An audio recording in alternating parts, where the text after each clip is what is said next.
Gravação iniciada. Boa tarde, meu povo. Hoje, dia 20 de abril, iniciando aí o nosso sétimo GED, pela minha contagem.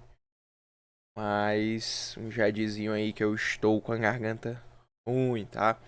Desde a semana passada, né, eu tinha comentado com vocês aí que eu não tava com a garganta muito legal. Essa semana tava bem ruim também, tava rouco alguns dias. Melhora um dia, passo outro ruim. Mas vai dar certo, tá? E aí por isso ainda não consegui gravar o GED da unidade 2 para vocês, tá? Mas não se preocupem que a gente não vai deixar de ter esse GED. Eu vou postar para vocês. Fiquem tranquilos. Ainda falta um certo tempinho, né, para nossa prova. Alguns quase pouco menos de um mês. Então fiquem tranquilos que vai dar tempo da gente ver muita coisa ainda, tá? E aí, só um aviso bem rápido aqui, que eu vou ser um pouco mais direto hoje por conta da minha garganta. Eu já construí a planilha, né, das presenças, tá bom? E aí eu só não coloquei ainda ela no Drive e nem coloquei as presenças efetivas de vocês, tá bom? Mas podem ficar tranquilos que ao longo dessa próxima semana eu vou estar colocando, né, juntamente com a Eloá, as presenças de vocês. E aí vocês vão poder estar acompanhando lá bonitinho, bom? Beleza? E aí hoje a gente vai finalizar a unidade 3, tá bom? Falando aí sobre, né, o aprendiz. E aí depois vamos para a unidade 4, falar aí sobre medicina, né, saúde e segurança do trabalho. Beleza?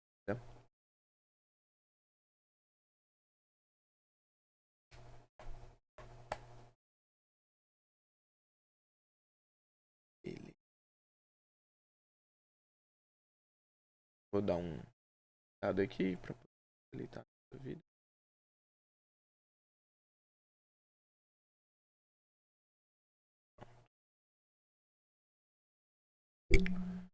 Tá ótimo.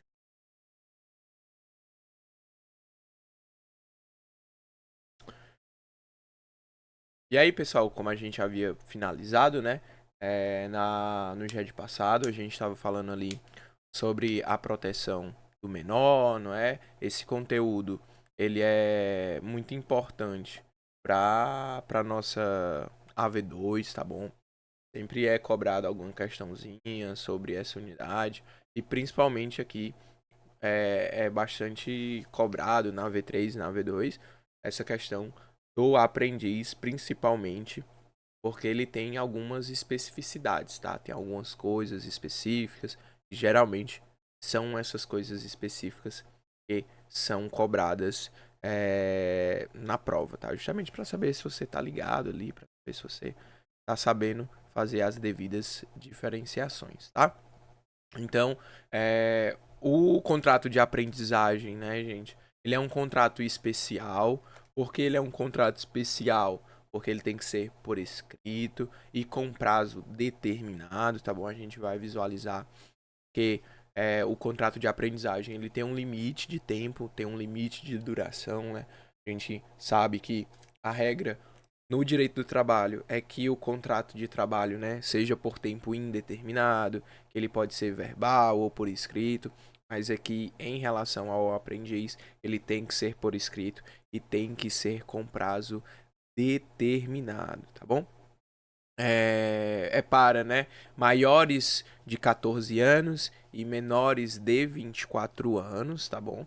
E aí, pessoas, né, que estão nessa faixa etária podem participar. Se você for menor de 14, você não pode participar. Se você for maior de 24 anos, você não pode participar, salvo uma exceção que a gente vai comentar daqui a pouquinho, tá?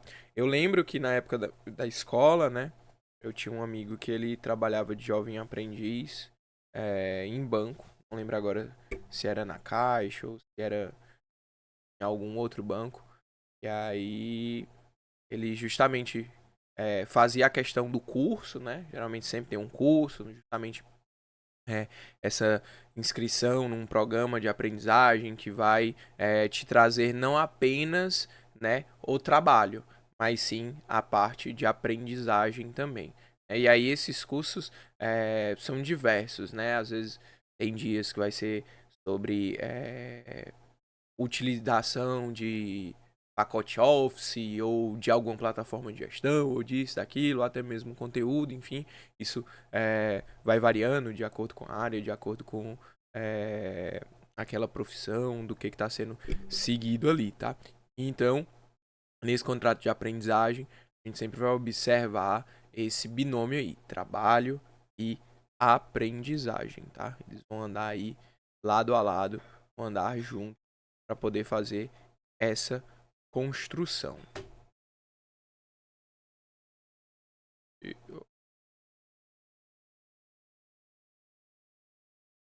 estão me ouvindo? Então, né? Então aí, travou aqui. Voltou. Estão me ouvindo, né? Ok. Parar e vocês me avisam. E aí a gente tem um artigo lá na CLT, né? O 428. Sim. Boa, valeu. Vamos dar uma lida nele aqui. Atualizar.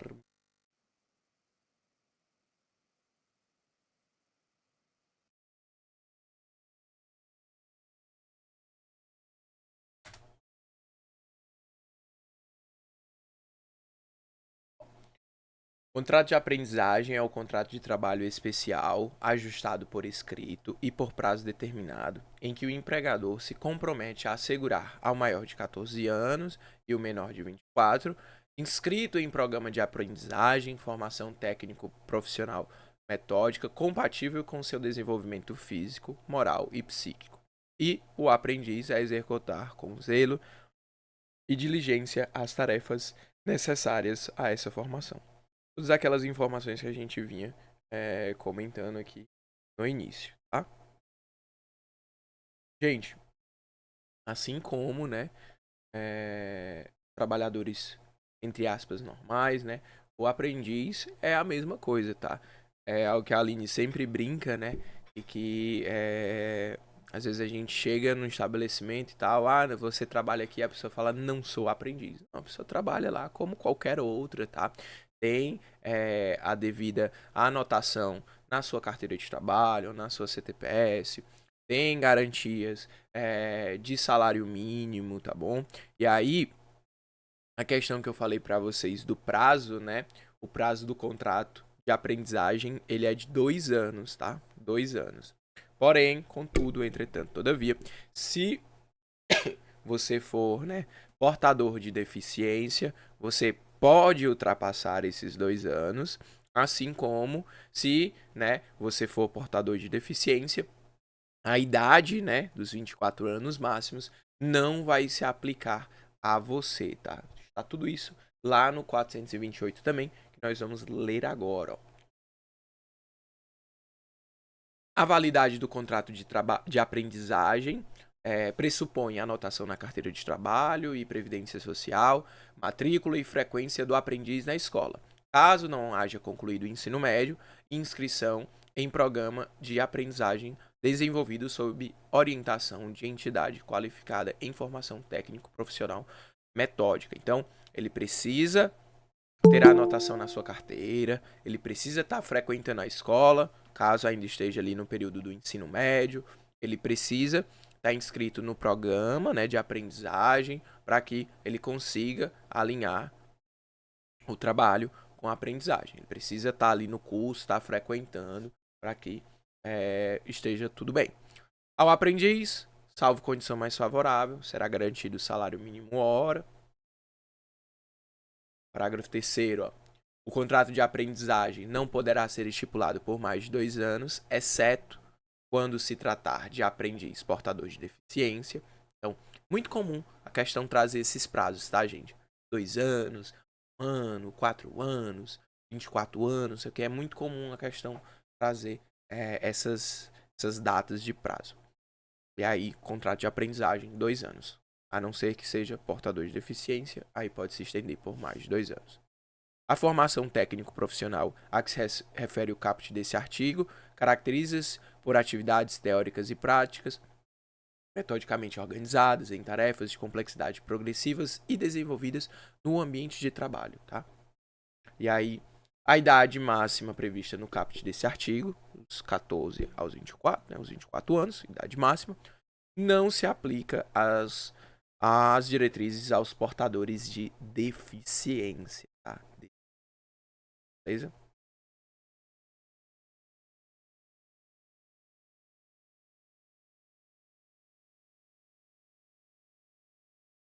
É alterar aqui que eu tô repetindo o mesmo parágrafo. E aí, pode ser, né, que a pessoa ou que aquele menor, enfim, o aprendiz, ele esteja, né, buscando ali a ingresso no mercado de trabalho. E pode ser que naquele município, ali onde ele mora, não tenha oferta de ensino médio. A gente viu que ele precisa, né, caso ele ainda não tenha concluído o ensino médio, está regularmente matriculado, está ali frequentando a escola. E a CLT também prevê essa não possibilidade, né, do ensino médio. Ó, nas localidades onde não houver oferta de ensino médio para o cumprimento no parágrafo 1º deste artigo, a contratação do aprendiz poderá ocorrer sem a frequência da escola, desde que já tenha concluído o ensino fundamental. Se aquela pessoa já concluiu o ensino fundamental, ela pode, né, se na sua localidade, se ali onde ela mora não tiver nenhuma oferta de ensino médio, ela pode sim ser contratada como aprendiz sem a frequência da escola, pois já concluiu o ensino fundamental.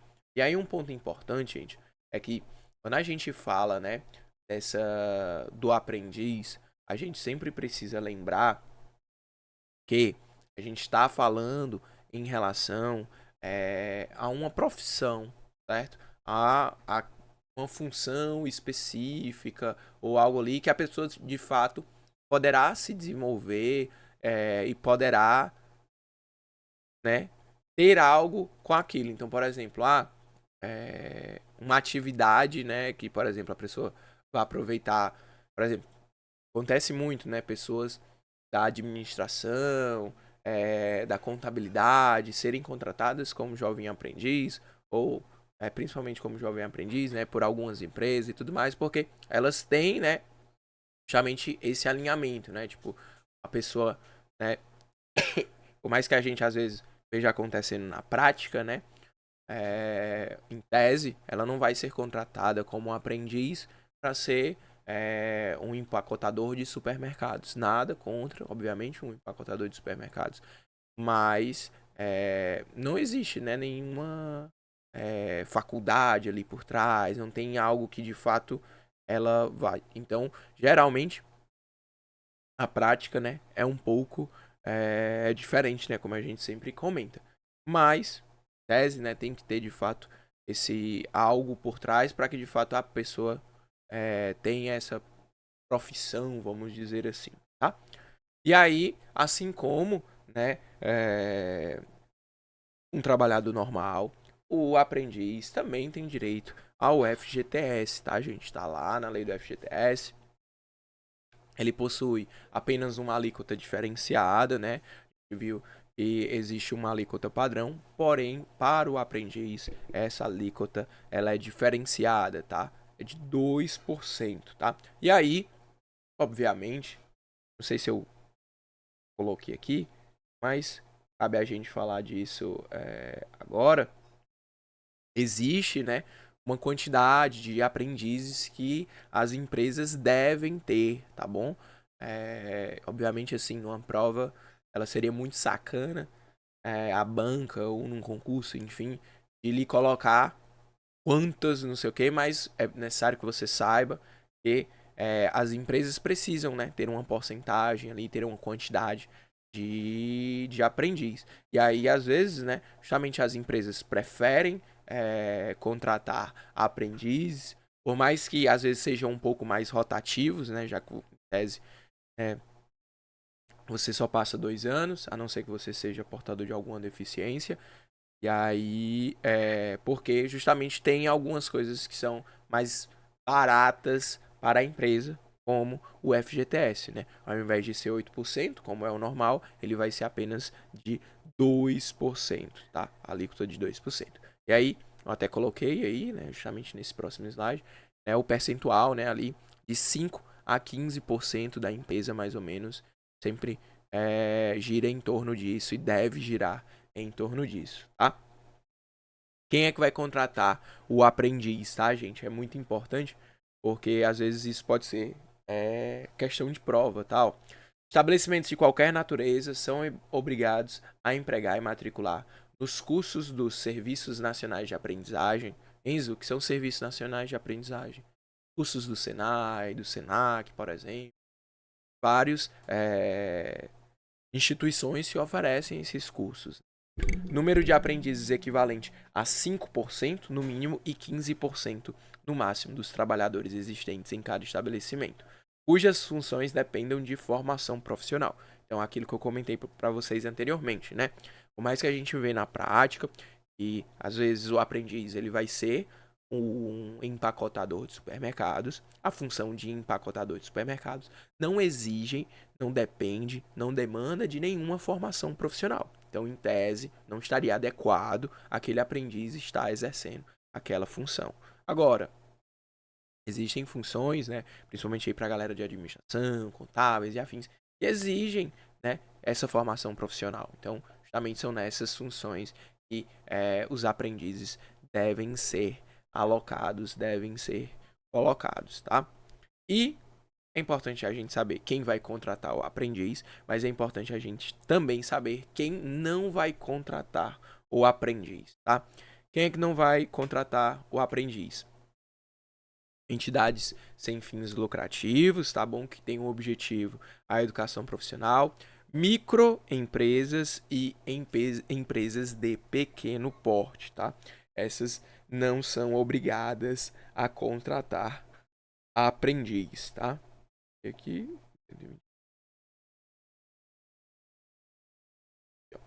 O limite fixado nesse. Deixa eu só aceitar aqui, tem mais gente entrando. O limite fixado nesse artigo não se aplica quando o empregador for entidade sem fins lucrativos que tenha por objetivo a educação profissional, tá? E também as empresas aí, microempresas e empresas de pequeno porte não necessitam contratar aprendizes, né, gente? Precisa lembrar que, pense bem, se é uma microempresa ou uma empresa de pequeno porte, ela vai, né, ter um regime diferenciado, ela vai ser uma empresa menor, que não vai demandar tantas pessoas, tal. Então, de fato, né, não é necessário, não é obrigatório. Porém, empresas grandes e afins, a gente sempre vai visualizar aquele percentual de 5 a 10%, tá? Jornada, tá, gente? A jornada do aprendiz, ela vai ser de 6 horas diárias, tá? Tá lá no 432, parágrafo 1º da CLT, tá? Descer aqui um pouquinho.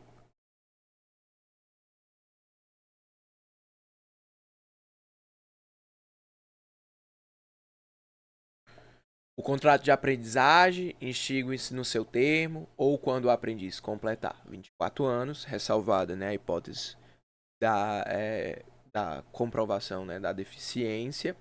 Aí aqui tem, ó, em relação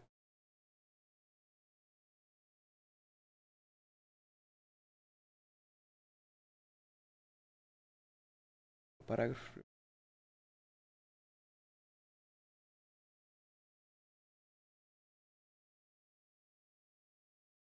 Oxe, vamos ver no parágrafo primeiro, mas tem um único revogado e vai pro segundo. Beleza. Paciência. Deixa eu botar aqui pra vocês um minuto. Oxe.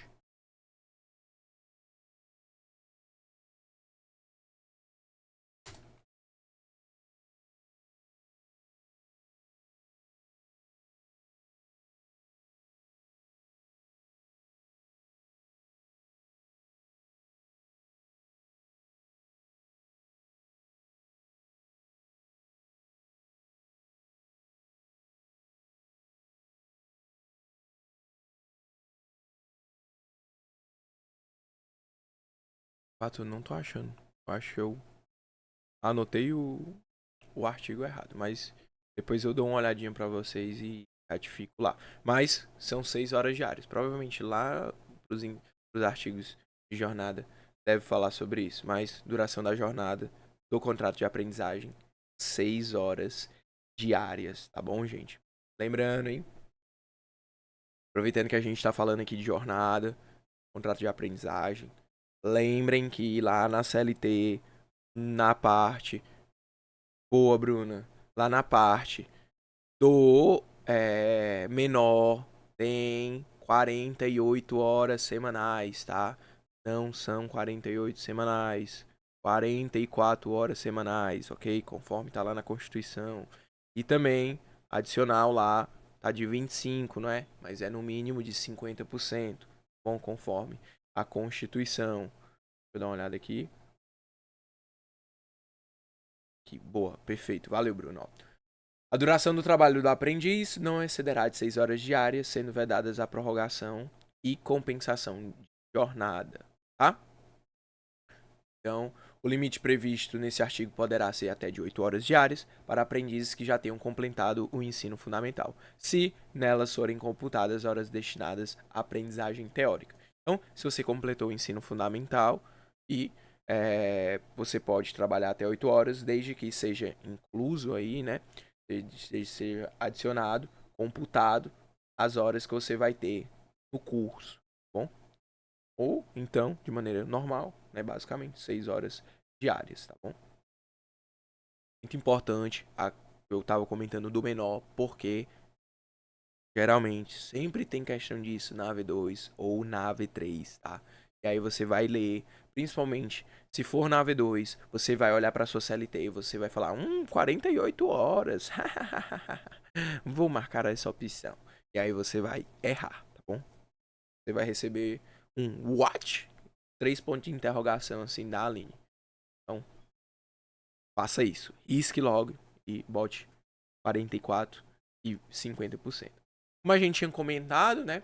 Finalização do contrato de trabalho vai ser quando a pessoa completar 24 anos ou, né, quando, no caso, se a pessoa for portador de deficiência, poderá ser estendido, tá? Normalmente, a gente visualiza, né, nos contratos por prazo determinado, como é um contrato de aprendizagem, 2 anos, né, basicamente. Quando há o rompimento, né, antes do prazo e não tem nenhum motivo, né, não tem uma justa causa, há um pagamento de uma multa, seja por parte do empregador, seja por parte do empregado. Aqui, nesse caso, não há o pagamento no caso do encerramento antes, tá bom? Tanto por parte do empregador quanto por parte do empregado, tá? Tá lá no 433. Não se aplica o disposto nos artigos 479 e 480 dessa consolidação às hipóteses de extinção de contrato mencionadas nesse artigo. Tá bom? Então, se houver a extinção do contrato de aprendizagem, certo? Antes do período dos 2 anos, não não haverá o pagamento de multa, tá bom? Não haverá o pagamento de multa, tá bom? Perfeito. Muito comum também tem uma questãozinha dessa, porque é bem comum, né, essa multa em contratos por prazo determinado, mas nesse caso, o contrato de aprendizagem não terá o pagamento de multa, tá bom? E assim, a gente encerra a nossa unidade 3, tá? E vamos agora para a unidade 4, tá? A unidade 4 aí que vai falar sobre medicina, segurança do trabalho. Gente, vocês já estão vendo ali, né, basicamente por volta da periculosidade, tá bom? É, na sala de aula, tanto conversei com a galera da manhã quanto da galera ali da tarde, noite, né? Eu fui na aula de terça-feira e a gente foi até inspeção prévia, mais ou menos ali. E a galera da manhã não teve aula, né? O pessoal do Manhã CD não teve aula na quinta-feira. mas a Aline já tava ali pela periculosidade com vocês. Então, vou parar um pouquinho antes da periculosidade, tá bom? Aqui nessa unidade. Aí na próxima aula a gente já retomar mais ou menos ali do mesmo canto. Até porque eu gosto de trabalhar a periculosidade e insalubridade juntos. E como tem uma turma um pouquinho mais à frente, uma turma um pouquinho mais atrás, fica melhor pra gente poder ver tudo junto. Ui! E minha garganta está ótima. E aí, essa unidade, gente, de saúde, né, de medicina e segurança do trabalho, ela é extremamente importante. Isso vai ser cobrado, assim, poxa, qual o número da ANR que falava sobre a inspeção prévia? Ou aí vai ter lá na sua colegiada, NR01, NR02, NR03. Assim, gente, sinceramente, sendo muito sincero, nunca vi uma questão falando sobre desse jeito, né? Perguntando assim, dessa maneira. Mas é importante que você tenha noção, mais ou menos, ali e tudo mais. A gente vai comentar algumas NRs aqui. Né? Existem 38, então, assim, uma grande quantidade. Mas o importante é que você saiba o conteúdo em si, não necessariamente aquele número específico daquela NR, mas ele sempre vai estar trazendo o material da Aline, né? Tem bem completinho quanto a isso, ela sempre gosta de botar e tal. Mas, assim, de maneira geral, particularmente, nunca vi nenhuma questão a respeito disso, tá? E aí, por que essa unidade é importante, gente? Porque, assim, é básico, né? Pra gente poder conseguir desempenhar uma boa atividade laboral, pra gente poder conseguir, né, tá atuando ali um ambiente adequado, um ambiente sadio. Então, a medicina e segurança do trabalho vem justamente para criar essas condições, para que o trabalhador consiga ali dentro do seu local de trabalho exercer as suas atividades sem nenhuma preocupação, ou caso tenha algum prejuízo, caso ocorra algum acidente, caso ele necessite de alguma recuperação também, é para a gente pensar nessas hipóteses, claro, a gente pensa no antes, né, numa prévia, algo que pode anteceder um acidente, como se proteger, mas a gente precisa também pensar no depois, né, caso o acidente ocorra, tá? E aí tem diversos fundamentos jurídicos, né, para a gente trazer em relação à medicina e segurança do trabalho. Eu gosto muito desses do artigo 7º da Constituição, né, que a gente estuda muito ele lá no trabalho 1, na nossa unidade 2. E tem também, inclusive, né, falando a respeito do SUS aí, nesse artigo 200 da Constituição, é, falando justamente também mais ainda da medicina e segurança do trabalho. Mas a gente vai ver especificamente aqui esses do artigo 7º, tá? E aí, obviamente, vocês podem dar uma olhadinha nos outros depois, sem nenhum problema, tá?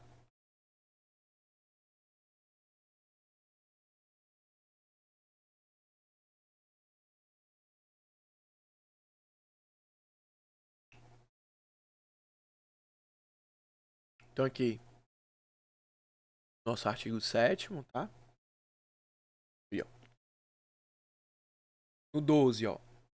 Redução aos riscos inerentes ao trabalho por meio de normas de saúde, higiene e segurança. Adicional de remuneração para as atividades penosas, insalubres ou perigosas na forma da lei.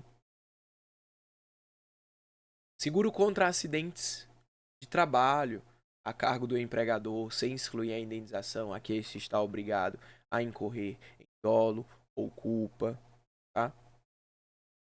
Mais algum aqui? São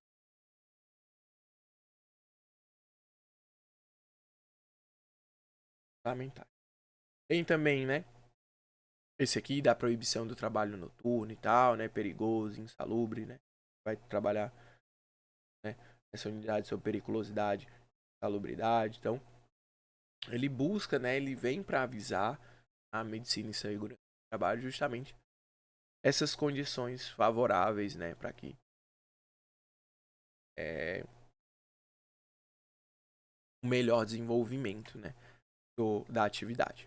E aí, a gente tem a portaria, né, lá de 78, que vai trazer algumas coisas. Porém, gente, precisa entender que essas NRs, né, essas normas regulamentadoras, elas vão ser cada vez mais aumentadas, né? Cada vez mais novas coisas nessas normas, né? Tipos de especificidades.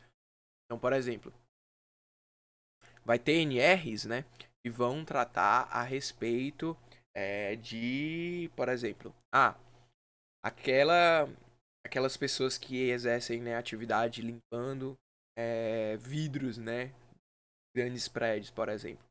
Existem normas, NRs, que vão regulamentar qual vai ser a espessura daquela corda, como ela vai ter que estar amarrada, como que ela vai estar, a depender da altura que a pessoa vai estar, a depender do seu peso, enfim, tudo isso vai ter lá disposto bonitinho. E pode ser que isso se altere, e pode ser que isso mude. Então, é muito comum, né, que esteja tendo algumas modificações nessas NRs, nessas normas regulamentadoras. Inclusive, é, a CLT, né, algumas coisas trazem justamente algo de maneira geral.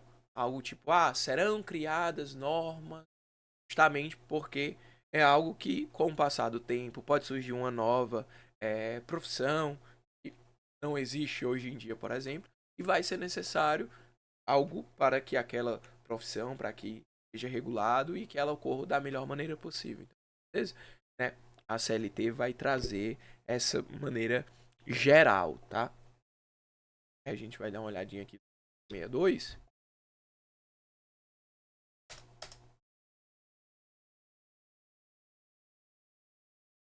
Exatamente, ó. As empresas, de acordo com as normas a serem expedidas pelo Ministério do Trabalho, estarão obrigadas a manter serviços especializados em segurança e em medicina do trabalho. Tá? E aí, justamente essas normas vão, de fato, regulamentar.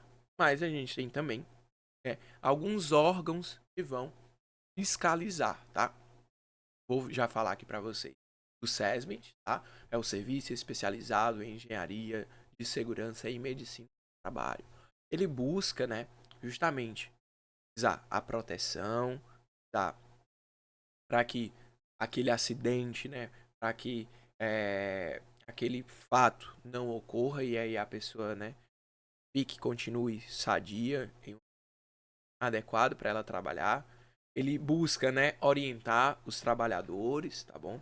E busca, né, também proteger ali, resguardar essa proteção individual e dos acidentes de trabalho, ajuda ali também, claro, né, um posterior, acho que é muito importante, né, e aí para você aí que for empregador, né, é muito fundamental que você tenha, né, uma equipe boa, qualificada, adequada, tanto que ajude a prevenir esses acidentes, para que trabalhe na prevenção, porque a gente não pode, né, apenas só depois do fato ocorrido, né, tomar as previdências, mas a gente precisa se anteceder e, claro, também a gente ter esses profissionais para que, querendo ou não, a professora sempre comenta, né, em sala de aula que geralmente, né, se de fato for comprovado, né, ali cabe indenização e tudo mais, e essas indenizações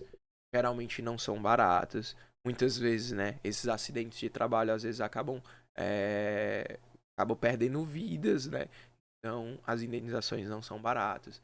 E aí, para você, às vezes que não tem uma big ultra, né, empresa, pode ser algo bem prejudicial. E claro, né, não pode deixar de esquecer que é uma vida que vai estar sendo perdida ali, às vezes por uma negligência, por uma falta de um equipamento. Então é muito importante tá tudo ok. E você, como empregado, né, deve justamente buscar cumprir isso da melhor maneira, né?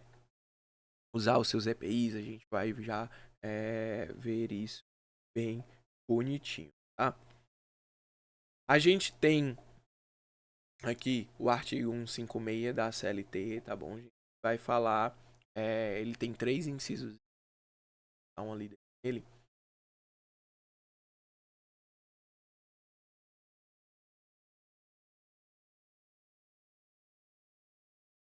Vai falar, né, justamente de como que deve ser essa fiscalização, de como que ela pode ocorrer, né? Então aqui, ó. Promover a fiscalização do cumprimento das normas de segurança e medicina do trabalho, adotar medidas que tornem exigíveis em virtude das disposições nesse capítulo, determinando obras e reparos em qualquer local de trabalho, se forem necessárias, impor penalidades cabíveis, né, por descumprimento das normas constantes neste capítulo. A gente vai visualizar, eu acho que é na próxima unidade, já na unidade 5, né,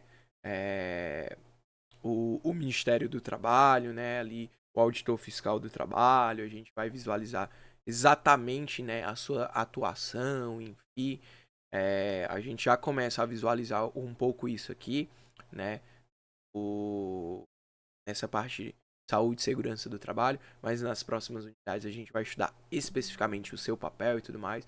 Vocês vão ver, né, justamente que é muito importante essa fiscalização, esse cumprimento, né? É justamente uma das críticas, né, da NR 02, né, que fala da inspeção prévia, que foi revogado justamente porque ela pode garantir uma prevenção, ela pode garantir uma não morte, né?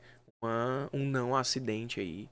Então, ela pode garantir muita coisa, fazer com que aquela pessoa continue trabalhando da maneira melhor possível, no seu ambiente normal e natural, sadio, tá? Obviamente, né? Como eu comentei, a empresa, né? As empresas, elas devem sim adotar medidas para que você tenha o conhecimento daquela norma, para que você saiba como manusear aquele EPI, para que você entenda aquilo, para que você entenda os riscos. Então, por exemplo, na hora de lhe admitir, certo? A empresa deve lhe instruir, ela deve cumprir com aquelas normas, ela deve frequentemente lhe fornecer capacitações a respeito daquilo, está sempre atualizando e, claro, as empresas devem sim, né, facilitar a fiscalização. Então, se algum dia, né, bater uma fiscalização aí na sua empresa, você já chegue com um cafezinho, né, porque não há nada que possa fazer se você passar, né, se você atrapalhar, se você dificultar ali, só lhe vai trazer prejuízos, tá? Então lá no 157 vai falar dessa responsabilidade das empresas, ó. Dá uma olhadinha aqui. Então, cabe às empresas cumprir e fazer cumprir as normas de segurança e medicina do trabalho, instruir os empregados através de ordens de serviço quanto às precauções a tomar no sentido de evitar acidentes do trabalho ou doenças ocupacionais, adotar as medidas que lhes sejam determinadas, né, por órgão competente, facilitar o exercício, né, da fiscalização da autoridade competente. Então, é muito importante, né, que a empresa forneça, né, toda essa instrução, todo esse apoio para que aquilo seja cumprido da melhor maneira. E claro, gente, não existe apenas responsabilidade às empresas. Existe também a responsabilidade dos empregados, tá? Então aqui, ó, 158 traz, ó. Cabe aos empregados observar as normas de segurança e medicina do trabalho, inclusive as instruções que trata o item 2 do artigo anterior, colaborar com a empresa na aplicação dos dispositivos deste capítulo, tá? E aí é muito importante a gente pensar e a gente entender que aqui o parágrafo único constitui ato faltoso do empregado a recusa injustificada. Então, Enzo, se você usar injustificadamente, se você recusar injustificadamente o uso, né, daquele EPI, o não cumprimento daquela norma, você pode sim ser penalizado, tá? E você será penalizado com, muito provavelmente, uma demissão, pois cabe sim justa causa, tá lá no artigo 482, o HA, né? As hipóteses de justa causa por disciplina, tá? Ali no caso, porque você recusou injustificadamente, tá? É muito importante essa palavra injustificada, porque o empregador vai lá e te dá um capacete, certo? Aí você vai, coloca o capacete e se olha no espelho e fala: esse capacete é laranja, ó, pô, não gosto de capacete laranja. Só gosto de capacete verde. Então não vou usar o capacete laranja. Pô, não tem nenhum motivo justificável para que você não use aquele capacete. É diferente, por exemplo, de você pegar um capacete, olhar e falar: eita, a atividade que eu desempenho é essa X aqui. Esse capacete aqui, ele não suporta essa atividade. Ele foi feito só para atividade Y. Então, aí sim, aí de fato é uma recusa justificada. Você está mostrando para o seu empregador que aquele capacete que ele está lhe fornecendo não oferece a proteção, os cuidados necessários que você necessita para exercer aquela profissão, para você atuar. Então, aí sim é uma recusa justificada. Mas se for uma recusa injustificada, tá? Você pode ir para fora por justa causa. E o ato, né, a recusa, né, o ato faltoso é a própria recusa, tá? O mero fato de você recusar injustificadamente já constitui o ato faltoso, você já pode ser dispensado por justa causa. E um ponto importante é um ônus, né, do seu empregador comprovar essa recusa, tá bom? Então aí, você que é empregador, né, sempre importante você, né, ter, né, essa comprovação da recusa do seu empregado. Então assine aqui o papel, ou, né, por meio de gravação, de áudio, de vídeo e tal, ele lhe recusou de maneira injustificada. Você pode sim colocá-lo para fora por motivos de justa causa, tá bom?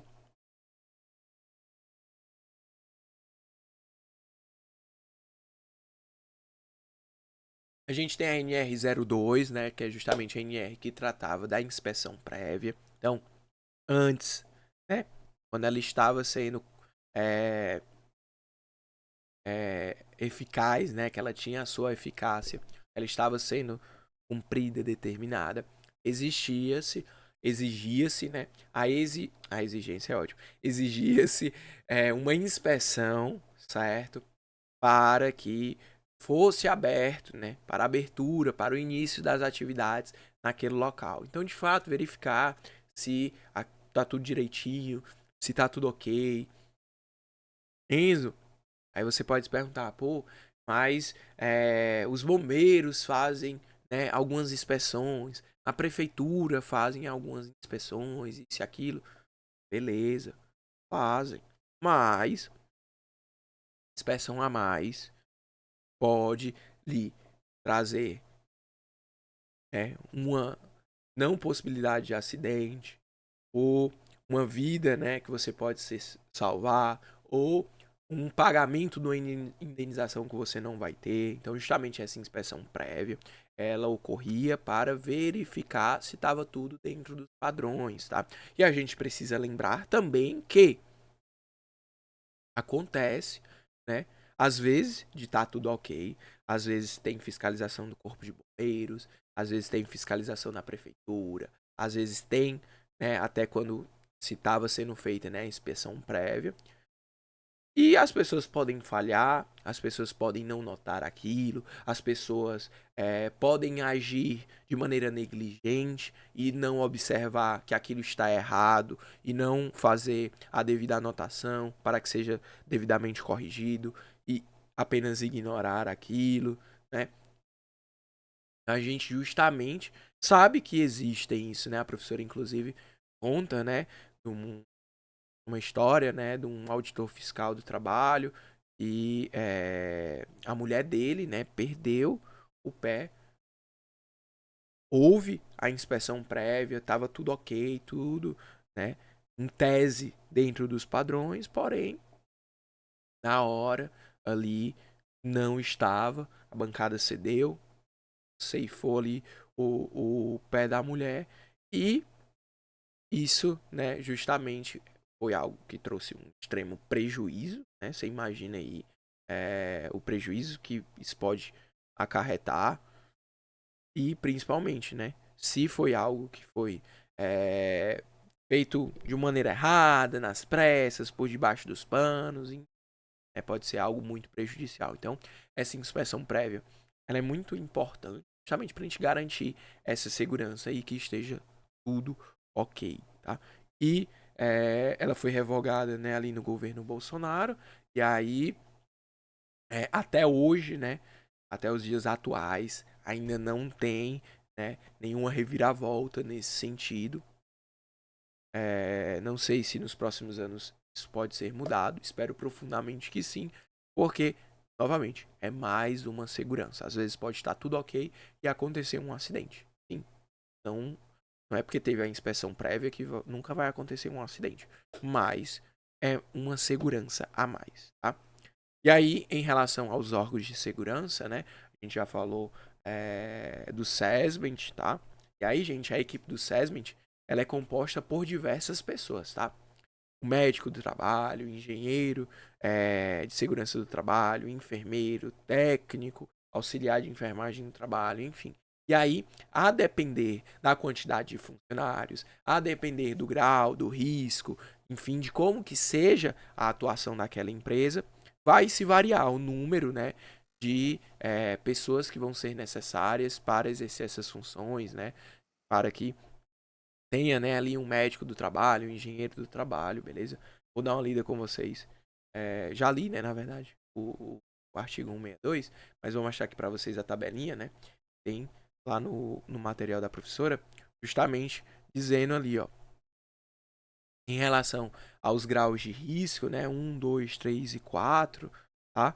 E aí, alguns locais necessitarão, né, de empregados, né, de maneira de tempo integral, tá? E aí aqui vai mudando, né, variando ali a depender do número de empregados de cada estabelecimento, tá bom?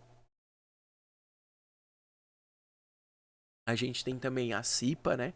A gente estuda lá quando a gente está vendo as estabilidades, né? A estabilidade lá do cipeiro. Justamente, né? A CIPA ela deverá ser criada ali nas empresas, né? Que tenham mais de 19 empregados, tá? Justamente para buscar um ambiente sadio, seguro, tá? E claro, né? Conseguir, né, de alguma maneira equilibrar. A gente precisa lembrar que o nome da CIPA, né, é Comissão Interna de Prevenção de Acidentes e de Assédio, tá? Então, justamente também equilibrar, buscar esse equilíbrio dessa relação da proteção da mulher, que a gente estuda inclusive na unidade passada, tá? No mercado de trabalho, beleza? Aí vamos dar uma olhada aqui. 63, rapidinho. Será obrigatória a constituição de comissão interna de prevenção de acidentes e de assédio, em conformidade com as instruções expedidas pelo Ministério do Trabalho e Previdência, nos estabelecimentos ou nos locais de obra nelas específicas. Tá? Então, a CIPA vai ser muito importante também. É para garantir essa fiscalização e para ajudar ali diretamente, né, o empregado, o trabalhador, tá? É, no dia a dia. Então a gente tem também a tabelinha aqui, ó, também, né? Então, a partir de 19 empregados, né, vai ser necessário, a gente percebe, né, que a depender do grau de risco, né, isso é necessário com mais, aí vai variando, tá bom? A gente tem em relação ao EPI, né, o equipamento de proteção individual. O EPI, gente, ele é de uso obrigatório, tá? E claro, a empresa deve fornecer aos seus empregados os EPIs. Claro, não apenas fornecer, né? Mas oferecer as devidas instruções de como utilizar, de como manusear, de como ele deve fazer aquilo. E não apenas, né, na admissão ali ou algo assim, mas principalmente deverá ser feito isso constantemente. Tem que ser algo natural, periódico, justamente porque às vezes pode acontecer da pessoa não se ligar, da pessoa estar um pouco dispersa, não estar muito bem naquele dia. Então é sempre importante tá batendo em cima, tá martelando nisso. E claro, tá, gente, para que aquele equipamento, né, ele possa ser comercializado, possa ser utilizado, né, ele necessita de aprovações, tá? De testes. Então, a gente já vi alguns vídeos, por exemplo, de YouTubers, por exemplo, né? Testando qual capacete é mais resistente. O de R$ 10, o de 20, o de 100, o de 200, o de 1.000, não sei o que. Pô, é óbvio, né? Quando chegar um capacete, por exemplo, lá no Ministério do Trabalho, para uma inspeção, para uma averiguação, não vão pegar apenas um pedaço de tijolo, vão jogar e falar, danificou, não danificou. Vai ser feito todo um estudo, vai ser feito várias possibilidades, várias hipóteses, até quanto aguenta um peso X, uma demanda Y, não sei o que, justamente para que tenha, né, o máximo proteção possível, tá? Vamos dar uma olhadinha aqui. Artigos, ó, do equipamento de proteção individual. A empresa é obrigada a fornecer aos empregados gratuitamente equipamento de proteção individual adequado ao risco e em perfeito estado de conservação e funcionamento, sempre que as medidas de ordem geral não ofereçam completa produção contra os riscos de acidente e danos à saúde dos empregados. Aí 167, ó. O equipamento de proteção só poderá ser posto à venda ou utilizado com a indicação do certificado de aprovação do Ministério do Trabalho, tá? E o 168, né, vai falar das instruções, ó. Será obrigatório exame médico por conta do empregador nas condições estabelecidas nesse artigo e nas instruções complementares a ser expedidas pelo Ministério do Trabalho, na admissão, na demissão, periodicamente, tá? Ou, então, pode ser que seja necessário, né? Às vezes quando a gente vai ser admitido, né, em algum trabalho, muitas vezes a gente precisa fazer o ASO, né? Que é o exame admissional, tá? Para ver se a gente está apto ali àquela atividade. E aí existem, né, algumas profissões, algumas categorias que vão necessitar de exames complementares, tá? E aí para ver se não apenas, né, o seu psico, o seu físico estão ok, mas outras coisas que vão ser importantes para o desempenho daquela atividade. Então, não há nenhum problema, né, a empresa exigir esses exames complementares para que seja apurado, né, essa capacidade, essa incapacidade, se você está apto ou não para exercer aquela função. Bom? E aí, a gente encerra por aqui, tá? Como eu disse, hoje a gente ia até antes de periculosidade, né? O próximo slide aqui, justamente já é a gente falando da periculosidade, tá?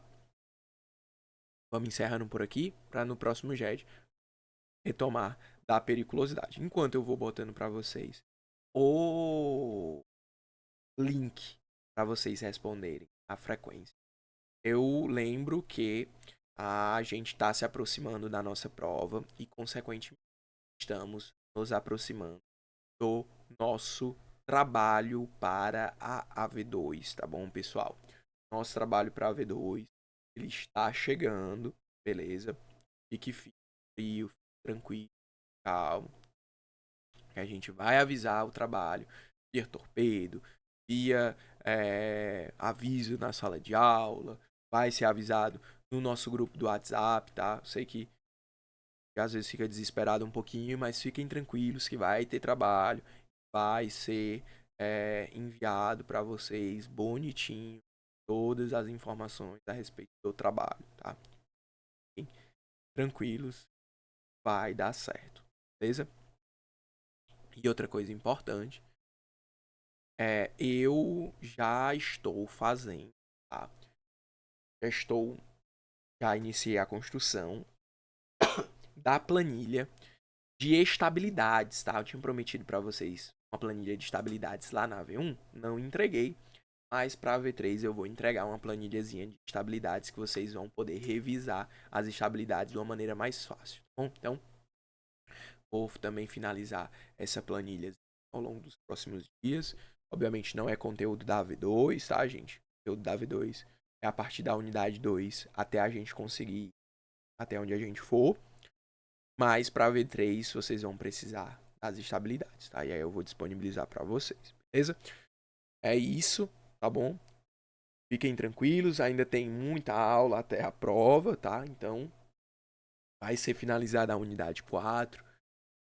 Talvez inicie a unidade 5, tá? Não sabemos como vai ser. Vamos aguardar aí as cenas dos próximos capítulos, tá bom?